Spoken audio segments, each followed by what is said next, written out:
Août 2022, dans la vallée des Aldudes. D'habitude si vertes, les montagnes du Pays Basque ont pris des allures de savane.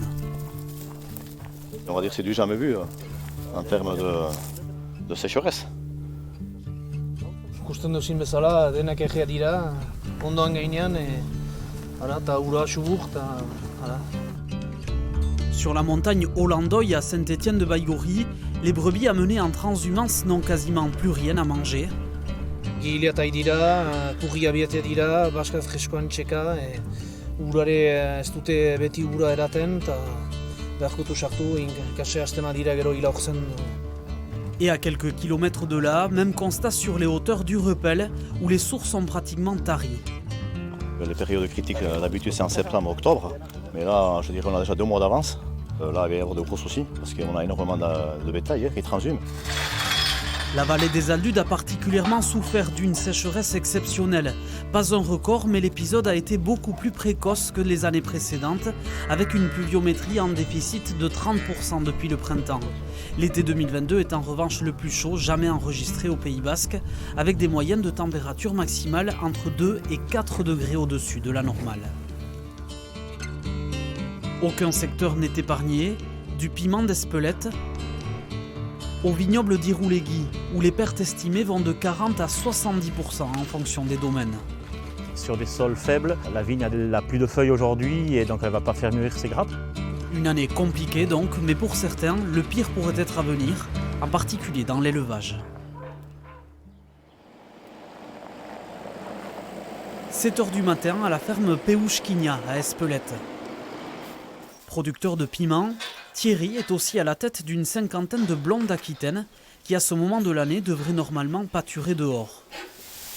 Mais l'éleveur est contraint de les nourrir autrement en puisant sur son stock. Le foin qui était réservé pour l'hiver, et pour le coup on le donne en plein été. Voilà, ça fait quasiment 2 mois qu'on nourrit les vaches comme en plein hiver. On ne sait pas comment on va faire cet hiver, il va nous manquer du fourrage. Alors 2 solutions, soit acheter, mais bon c'est hors de prix. Donc là, la question qu'on se pose, c'est est-ce qu'on ne va pas décapitaliser, vendre quelques vaches justement, pour pouvoir nourrir le reste convenablement, quoi. Vendre des vaches, diminuer le troupeau pour rentrer de la trésorerie et économiser du fourrage. Un scénario envisagé par de nombreux agriculteurs. Certains comptent même ne pas traire leurs brebis l'hiver prochain. Thierry, lui, en élève pour la vente d'agneaux, mais s'inquiète.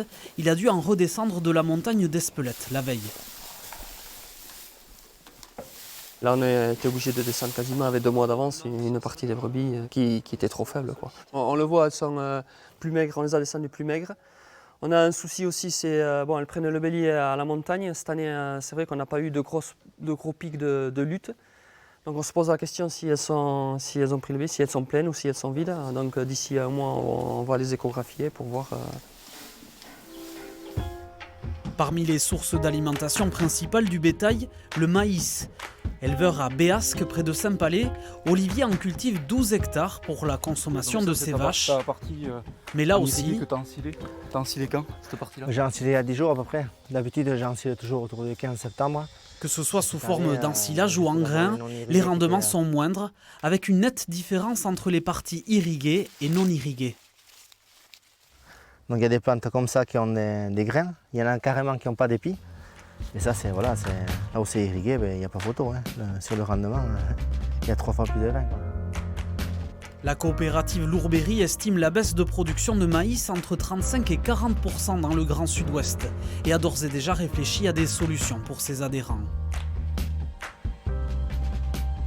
Développer des cultures qu'on appelle intermédiaires, donc des cultures qui vont être semées directement après la récolte de maïs pour pouvoir avoir des récoltes plus précoces au printemps et essayer d'apporter une solution.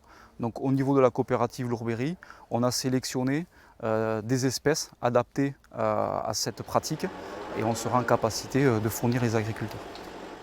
Olivier, lui, a anticipé en achetant de l'avoine pour ses vaches. De l'avoine veste, ça j'en produis pas sur mon exploitation, j'en ai acheté en Espagne.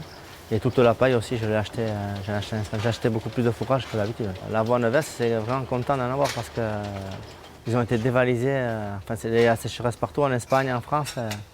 Tout le monde a été dévalisé, c'est même dur de trouver du foin maintenant pour les vaches.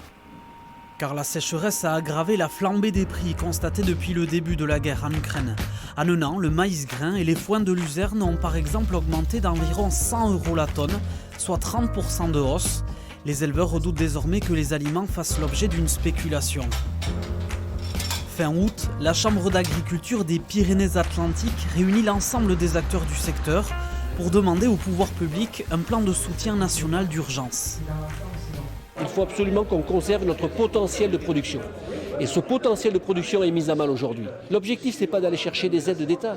L'objectif, c'est de vivre de notre travail, de notre labeur, de la sueur de notre fonds et des prix qui doivent correspondre au coût de production que nous avons sur nos exploitations. Si jamais il n'y a pas prise de conscience de ce danger, nous serons dépendants pendant des années et des années d'autres pays pour pouvoir se nourrir. À l'avenir se pose aussi la question des retenues d'eau en hiver et des modifications de certaines pratiques. Fer de lance de l'agroécologie au Pays Basque, Félix Noblia considère qu'il faudra davantage végétaliser les sols. Bien évidemment, l'agriculture va devoir s'adapter, mais l'agriculture, c'est aussi l'élément principal qui permet d'atténuer ces événements. C'est-à-dire qu'aujourd'hui, les sols sont capables de stocker de l'eau, c'est-à-dire qu'on a beaucoup de plantes qui transpirent, beaucoup de plantes qui créent du nuage. Et plus il y aura de plantes qui vont transpirer, plus on sera capable de maintenir de l'agriculture et des systèmes vivants, plus on sera capable de lutter contre ces événements de sécheresse. Donc la solution, c'est de végétaliser un maximum les champs agricoles, parce qu'ils représentent à peu près 40% du territoire, mais aussi les villes. En attendant, certains éleveurs ne savent pas comment ils pourront payer leurs échéances les mois prochains sans une aide. Aujourd'hui, les agriculteurs sont moralement touchés. Et quand le moral n'est pas là, c'est plus compliqué. Au Pays Basque, terre d'élevage, de l'AOP au Soirati, la pérennité de nombreuses exploitations se retrouve aujourd'hui menacée.